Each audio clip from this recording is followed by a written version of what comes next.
pinupuntahan ka. Diba? Kasi pagkili mo, pag pumunta ka sa isang lugar, sigurado pa ako, makakaramdam ka ng pagod. So, ibig sabihin, kung nakakaramdam ka ng pagod kayo, isa lang ibig sabihin yan. Lumalakad ka kasi, tumatakbo ka kasi, may ginagawa ka kasi, papunta sa future ng pamilya mo. Kaya every time na napapagod ka, huwag ka maglikramo. Kasi tapos na naglilikramo ka, hindi ka sa upline mo naglilikramo.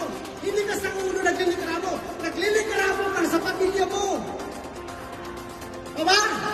Every time na napapagod ka, nagugutom ka, huwag ka mag-alala. Okay lang ikaw yung magutom kaysa naman yung pamilya mo. Tama?